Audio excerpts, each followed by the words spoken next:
The wide receiver rookies for the 2017 NFL draft class. All right, there's a trio that are going to go in the first round, and then a bunch of other guys that have different skill sets that are going to be solid mid to late round picks.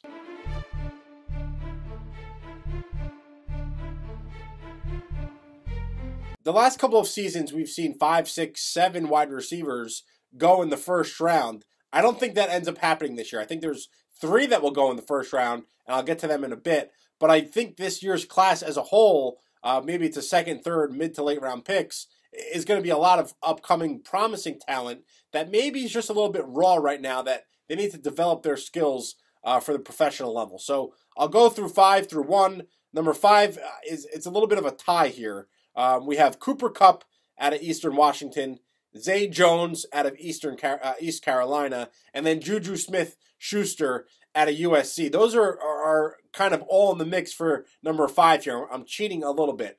Kupp draws a lot of comparisons to Jarvis Landry because he's a possession receiver. He's 6'1", 198 pounds. He had a great week at the Senior Bowl, but he kind of has questionable speed. Okay, at the 40-yard at the combine, he ran a 4.6 40, which is a little bit slow for a wide receiver. But again, he's drawing comparisons to Landry because his hands are exceptional.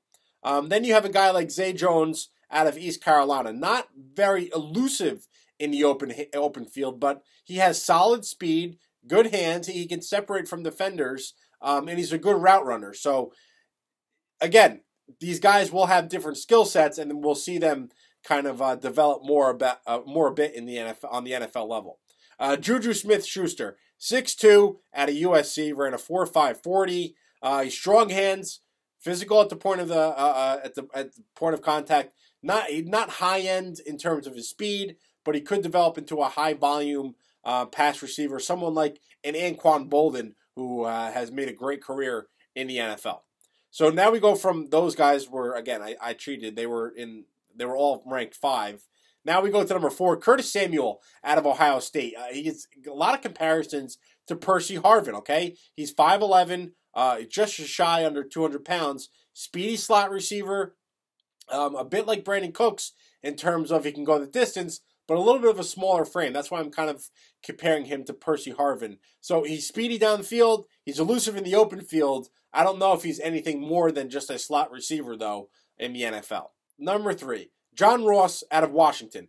5'11", 190 pounds, and this guy can fly. So fast, he broke Chris Johnson's 40-yard dash record at the NFL Combine. Johnson ran a 4.24. John Ross ran a 4.22, which is insanely fast. Someone is going to fall in love with this kid just based on his speed. But the good news is he's not just a speed guy. He can catch. He can run different routes. And I think that's why John Ross will develop into a solid wide receiver in the NFL. He's not going to be someone that is just a downfield, one-trick pony kind of threat.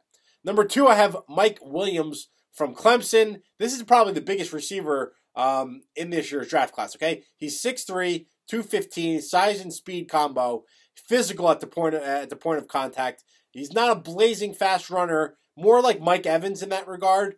He needs to work on some of his route running, but all the intangibles are certainly there for Mike Williams. He could be somewhere in the top 15. And then number 1, I have Corey Davis out of Western Michigan.